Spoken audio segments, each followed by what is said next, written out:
ang himala ng isang minutong napakasimpleng ehersisyo para buhayin ang memorya. Makakaiwas po kayo sa takot ng demensya. Kung kayo ay 70 taong gulang na pataas, gawin nyo na ito ngayon din. Mga kaibigan, madalas po ba kayong nagiging makakalimutin kamakailan? Kapag nakakalimutan ninyo ang kaarawan ng isang kapamilya o hindi nyo mahanap ang inyong salamin, nakalalagay nyo lang tiyak na kinakabahan kayo. Marami po ang hindi makatulog sa gabi, sa pag-aalala, iniisip na may demensya na rin ba ako? Pero ngayon bibigyan ko kayo ng isang napakagandang solusyon. Ang inyong utak ay hindi tumatanda o namamatay. Ito ay pansamantala lamang na natutulog dahil sa sobrang pagod sa mga nagdaang taon. Hayaan ninyong ibahagi ko ang kwento ni Lolo Jose Cruz, 74 taong gulang. Isang araw daw po nakipagkita siya sa kanyang asawa sa parke. Dahil kabisado na niya ang daan, kampante siyang makakarating siya ng maayos. Pero habang nasa hintayan ng bus, bigla na lang daw pong nagblanko ang kanyang isip. Hindi niya maalala kung saan siya pupunta o kung sino ang kanyang kikitain. Napaupo na lang siya sa gitna ng daan at natulala hanggang sa napagdesisyonan niyang umuwi na lang. Napakalaki siguro ng naramdaman niyang pagkadismaya, hindi po ba? Naisip niya, nagiging inutil na talaga ako at sa sobrang hiya sa kanyang mga anak, umiyak daw po siya ng mag-isa. Pero alam niyo po ba kung anong sinabi ko sa kanya? Lolo, congratulations po. Handa na pong magising ang inyong utak. Sabi ko nang nakangiti. Marami po ang nagkakamali ng akala. Sinasabi nilang tumitigas ang utak at namamatay ang mga selula kapag tumatanda. Hinding-hindi po iyan totoo. Ayon sa mga pinakabagong pag-aaral, ang utak ng tao ay patuloy na gumagawa ng mga bagong selula kahit na lampas 90 taong gulang na. Ang inyong utak ay gustong-gusto na mabuhay muli ngayon din. Hindi lang natin alam kung paano buksan ang power switch nito kaya nananatili itong tahimik. Kaya naman dinala ko ngayon ang 4 na remote control para muling buksan ang power ng inyong utak. Ito po ay ang inyong mga tainga, leeg, dila at mga daliri sa paa. Sa pamamagitan lamang ng tamang pagpindot sa 4 na bahaging ito, magliliwanag muli ang inyong utak. Hindi kailangan ng mamahaling gamot o mahirap na ehersisyo. 1 minuto lang bawat araw ay sapat na. Ang utak ay napakatapat. Kung bibigyan natin ito ng atensyon at stimulasyon, tiyak na susuklian niya tayo ng regalong memorya. Si Lolo Jose Cruz, pagkatapos gawin ang mga ehersisyong ito, kasama ko sa loob lamang ng 3 buwan, ay kasama na ngayon ang kanyang mga apo sa pagsasaulo ng mga English words.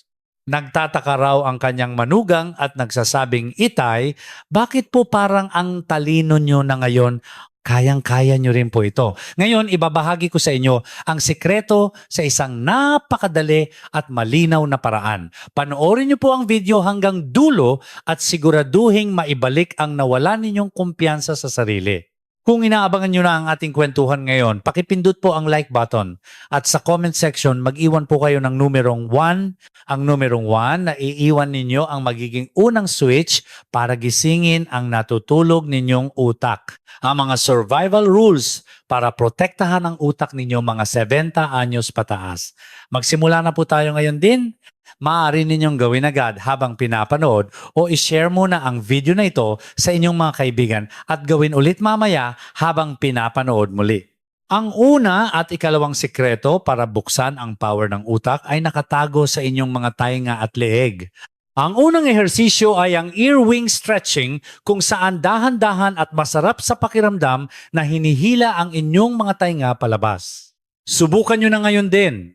Itaas ang inyong mga kamay at hawakan ang magkabilang tainga, hawakan ang itaas na bahagi gitnang bahagi at panghuli ang ibabang bahagi kung nasa ng earlobe at dahan-dahang hilahin palabas ng 3 segundo bawat isa.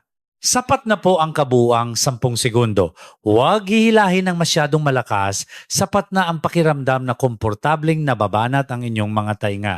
Bakit mahalaga ang paghila sa tainga para sa kalusugan ng utak? Sa ating katawan, mayroon tayong isang napakahaba at mahalagang highway na tinatawag na vagus nerve na nagkokonekta sa utak at sa lahat ng organ sa buong katawan. Ito ay isang napakahalagang nerve na nagsisimula sa utak at kumokontrol sa puso, baga at tiyan. Ngunit ang misteryosong nerve na ito ay sumisilip lamang palabas ng katawan sa isang lugar ang ating mga tainga. Kaya naman ang pag-stimulate sa tainga ay may epektong katulad ng direktang paghawak sa utak. Kapag hinihila ang tainga, ang parasympathetic nervous system na tinatawag na preno ng utak ay agad na nagiging aktibo. Kapag kayo ay stressed, ang inyong utak ay tumitigas sa tensyon. Sa sandaling iyon, kapag sinimulan nyong i-stimulate ang inyong tainga, mararamdaman ng utak na, pwede na pala akong magpahinga at mapapababa nito ang stress hormone na cortisol. Sa katunayan, ayon sa isang sikat na pag-aaral sa ibang bansa, ang simpleng pag-stimulate sa tainga ay nakakapanumbalik ng balanse ng autonomic nervous system at nakakapagpababa pa ng antas ng pamamaga sa loob ng utak. Noong una, nag-aalinlangan din si Lolo Jose Cruz. Nagtanong siya, Dok, gagaling po ba talaga ang memorya ko sa pagpisil lang ng tainga? Ngunit matapos gawin ang ehersisyong ito sa loob ng ilang araw, masaya niyang ibinalita na napakasarap na ng kanyang tulog. Mga kaibigan, ito po ay napakahalaga. Ang ating utak ay nalilinis habang tayo ay nasa mahimbing na pagkakatulog. Ito ang oras para hugasan ang mga lason na naipon sa maghapon. Sa pamamagitan ng ear exercise, nagiging relax ang utak na nagreresulta sa mas mahimbing na tulog at dahil dito, mas lumilinis ang utak. Ngayon, punta na tayo sa ikalawang ehersisyo. Ito ang turtleneck rotation na nagbubukas sa highway papunta sa utak. Dahan-dahan ninyong ipihit ang inyong ulo pa kanan pagkatapos ay ibalik sa gitna at muling ipihit ng dahan-dahan pakaliwa at ibalik sa gitna. 5 segundo lang ay tapos na. Narito ang pinakamahalagang paalala. Huwag na huwag itong gagawin ng mabilis. At huwag piliting ipihit hanggang sa dulo. Ang susi ay ang dahan-dahang paggalaw na parang isang pagong sa loob lamang ng range na hindi masakit. Bakit napakahalaga ng leeg? Sa magkabilang gilid ng ating cervical spine dumadaloy ang vertebral artery, isang napakahalagang daanan na nagsusupply ng dugo sa utak. Ang dugong ito ay nagdadala ng oxygen sa likurang bahagi ng utak, partikular sa cerebellum na responsable sa balanse at sa brainstem na nagpapanatili ng buhay. Ngunit habang tayo ay tumatanda, ang mga kalamnan sa paligid ng leeg ay tumitigas at naiipit ang daanang ito. Dahil dito nababawasan ang daloy ng dugo papunta sa utak na nagiging sanhi ng pagiging lutang ng isip at madalas na pagkalimot. Ang simpleng dahan-dahang pagpihit ng leeg ay muling nagbubukas sa makipot na daanang ito. Ang oxygen at sustansya ay dumadaloy ng sagana papasok sa utak. Si Lolo Jose Cruz na laging naninigas ang leeg dahil sa madalas na paggamit ng smartphone ay nagsabi na pagkatapos matutunan ang ehersisyong ito, naramdaman niyang lumilinaw ang kanyang isip. Inilarawan niya ito na parang paghawi ng hamog. Tama po, ang pag-unat sa leeg ay parang pagpapasok ng sariwang hangin sa utak. Gayunpaman, ang mga taong may napakataas na presyon ng dugo o na-diagnose na may makipot na blood vessels sa leeg ay dapat mag-ingat ng husto, huwag piliting ipihit, sapat na ang bahagyang paggalaw. Pakinggan ang signal ng inyong katawan at magsimula ng dahan-dahan. Ang dahilan kung bakit inuuna natin ang tainga at leeg ay para buksan ang pasukan papunta sa utak. Kung barado ang pasukan, ano ang silbi ng pagkain ng masusustansya o pag-aaral? Kailangan munang buksan ang daan bago tayo magpatuloy sa susunod na hakbang. Hindi ba't nararamdaman nyo na ang pagginhawa ng inyong isip? Kung nakakatulong sa inyo ang video na ito, pakishare po agad sa inyong mga kaibigan na may problema sa memorya. Ang isang share ninyo ay maaaring maging pinakamalaking regalo para maiwasan ng isang tao ang demensya. Sabi nga nila, ang pagbabahagi ng mabuting bagay ay nagdudulot ng biyaya. Ngayong nabuksan na natin ang pasukan ng utak sa susunod na bahagi, ituturo ko ang mas makapangyarihang paraan para direktang magdilig ng pataba sa mga brain cells at palawakin ang mapa ng utak. Ito ay ang ehersisyo para sa dila at mga daliri sa paa. Kapag pinagsama ang dalawang ito, maaari ninyong maibalik ang memorya ng inyong kabataan sa loob lamang ng 3 buwan, tulad ni Lolo Jose Cruz. Pindutin ang subscribe button at notification bell para hindi nyo makaligtaan ang susunod na kwento. Para sa inyong malusog na utak, samahan nyo ko hanggang sa dulo. Ngayong nabuksan na natin ang daan papunta sa utak, oras na para masigasig na magdilig ng masustansyang pataba sa mga brain cells.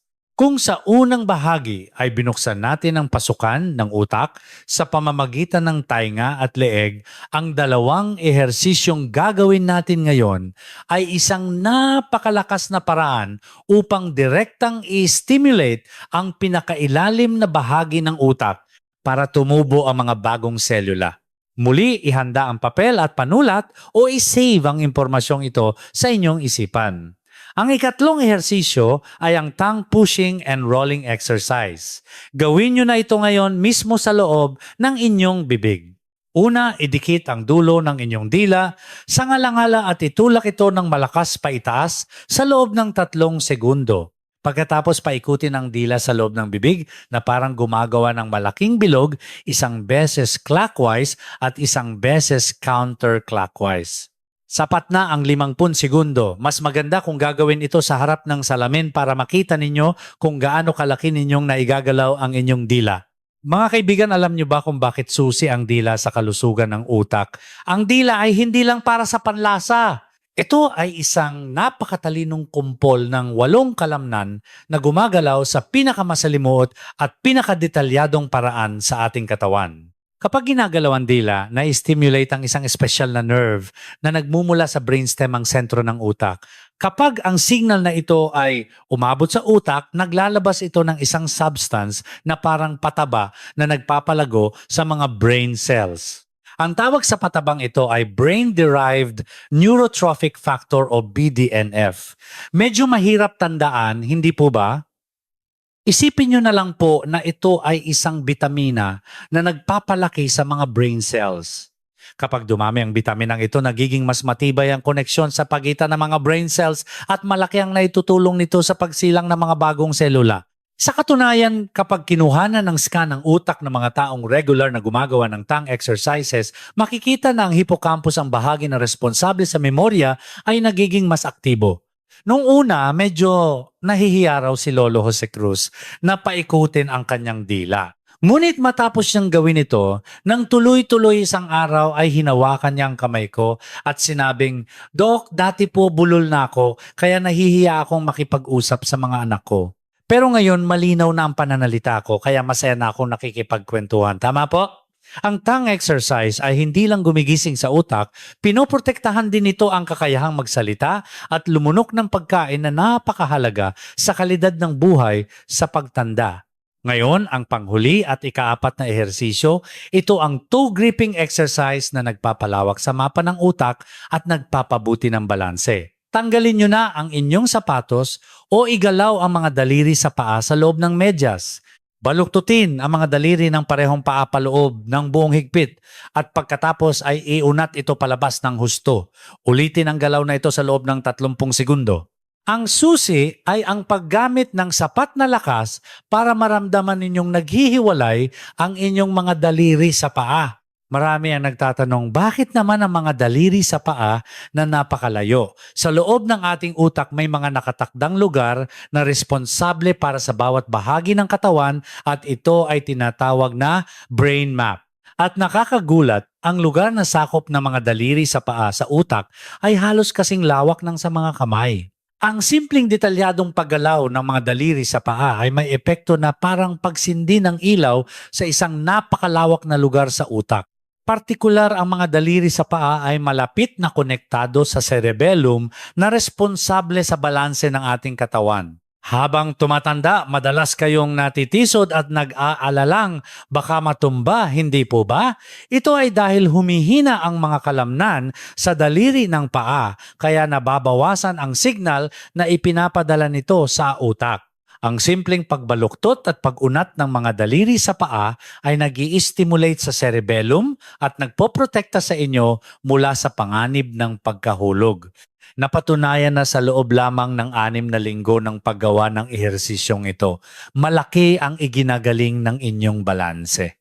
Si Lolo Jose Cruz ay sinasadya raw niyang igalaw ang kanyang mga daliri sa paa tuwing siya ay naglalakad. Dahil dito, kung dati ay takot siya sa mga baku-bakong daan, ngayon ay ipinagmamalaki niyang ramdam niya ang lakas ng kanyang talampakan na kumakapit sa lupa kaya mas matatag na ang kanyang paglakad. Kapag matibay ang mga daliri sa paa, nagiging matibay ang utak at kapag matibay ang utak, nagiging mas may kumpiyansa ang inyong paglakad. Ngayon, natutunan nyo na ang 4 na remote control ng utak, tainga, leeg, dila at mga daliri sa paa. Ano ang mangyayari kapag pinagsunod-sunod ninyo ang mga ehersisyong ito mula sa pasukan ng utak hanggang sa sentro nito at sa pinakamalawak na motor area, sabay-sabay nasisindi ang ilaw. Isang total brain activation ang magaganap. Ito ay hindi lang nagpapabuti sa memorya kundi isang kumpletong reseta na nagpapalusog sa inyong emosyon, tulog at paggalaw ng katawan.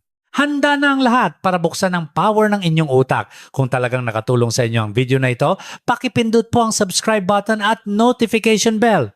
Ang isang click ninyo ay malaking tulong para makagawa pa ako ng mas kapaki-pakinabang na impormasyong pangkalusugan. Ikalat nyo din po ang mabuting paraang ito sa inyong mga kaibigan para tayong lahat ay magkaroon ng masiglang pagtanda na walang pag-aalala sa demensya. Ngayong natutunan nyo na ang 4 na ehersisyo, sigurado akong nagtatanong kayo kung kailan at paano ito gagawin para maging pinaka-epektibo. Ibibigay ko sa inyo ngayon ang eksaktong schedule na sinunod ni Lolo Jose Cruz para maibalik ang kanyang utak kabataan sa loob lamang ng 3 buwan. Ito ay isang daily routine para sa memorya kaya tandaan nyo pong mabuti. Una ay ang routine sa umaga pagkagising habang nasa kama pa. Pagkagising, huwag agad bumangon. Habang nakakumot pa, gawin muna ang toe gripping sa loob ng 30 segundo. Ito ang unang magbubukas ng power sa motor area ng utak na natulog magdamag. Pagkatapos pumunta sa banyo, maghilamos at habang nakatingin sa salamin, gawin ang tongue pushing and rolling sa loob ng 15 segundo. Kapag tinitingnan ng sarili sa salamin habang ginagalaw ang dila, masayang sinisimulan ng utak ang araw. Ikalawa ay ang routine bago at pagkatapos ng tanghalian. Bago kumain, gawin ang turtleneck rotation ng 5 segundo. Bubuksan nito ang mga daluyan ng dugo papunta sa utak para mas maabsorb ang sustansya. At pagkatapos kumain, para matulungan ang panunaw at mabawasan ang stress, gawin ang ear wing stretching ng 10 segundo. Sa ganitong paraan, mababawasan din ang antok pagkatapos kumain. Ikatlo ay sa gabi habang nanonood ng telebisyon. Sa oras ng commercial, wag lang maupo. Gawin ang 4 na ehersisyong itinuro ko bilang isang set. Daliri sa paa, dilatay nga leeg, 1 minuto lang po. Kung gagawin nyo ito tuwing commercial break habang nanonood ng isang teleserye, madali ninyong makukumpleto ang pang-araw-araw na rekomendasyon. At panghuli bago matulog. Sa oras na ito, mag-focus sa ear stretching at neck rotation. Ito ay isang napakahalagang oras para i-relax ang utak, mag-udyok ng mahimbing na tulog at tulungan ang utak na mailabas ang mga lason sa buong gabi. Idinikit ni Lolo Jose Cruz ang schedule na ito sa kanyang ref at sinunod ito sa loob ng 100 araw. Noong una raw ay nakakalimutan niya kaya nag-alarm pa siya pero ngayon ay naging kasanayan na niya ito. Tulad ng pagsisipilyo at hinahanap-hanap na raw niya kapag hindi nagagawa. Dahil dito, hindi na niya nakakalimutan ang birthday ng kanyang manugang at pati ang numero ng unit ng kanyang apartment ay hindi na rin niya nalilito. Ngayon, sasagutin ko ang ilang mga madalas na tanong. Unang tanong, Dok, mas maganda po ba kung mas madalas kong gagawin ito? Ang sagot ko ay hindi po. Ang ating utak ay kailangan ng pahinga tulad ng stimulasyon. Sapat na po ang 3 hanggang 4 na beses sa isang araw. Kung sosobrahan, baka mabigla o mapagod ang mga kalamnan. Kaya pinakamainam na gawin ito hanggang sa punto na komportable lang. Pangalawang tanong, sumasakit po ang panga ko kapag ginagawa ko ang tongue exercise, dapat ko po bang ipagpatuloy? Wag na wag po pilitin. Para sa mga may mahinang panga, huwag ibuka ng malaki ang bibig. Sapat na ang maliit na pag-ikot ng dila sa loob. Kapag may naramdamang sakit, itigil agad at bawasan ang intensity. Iyan po ang matalinong paraan ng pag-ehersisyo Ngayon bilang inyong doktor, si Dr. Nathan Gutierrez, mayroon akong isang napakahalagang paalala. Ang mga ehersisyong itinuro ko ay paraan ng pag-iwas para mapanatiling malusog ang utak. Ngunit kung mararanasan ninyo ang tatlong sintomas na babanggitin ko, hindi na ito malulutas ng ehersisyo at ito ay isang mapanganib na senyales na kailangan nyo nang pumunta agad sa ospital. Una, kung nagiging kakaiba ang inyong paglakad. Kung kasabay ng paghina ng memorya ay hirap na kayong iangat ang inyong mga paa sa sahig at naging napakaikli ng inyong mga hakbang, maaring ito ay senyales ng sakit kung saan nagkakaroon ng tubig sa utak.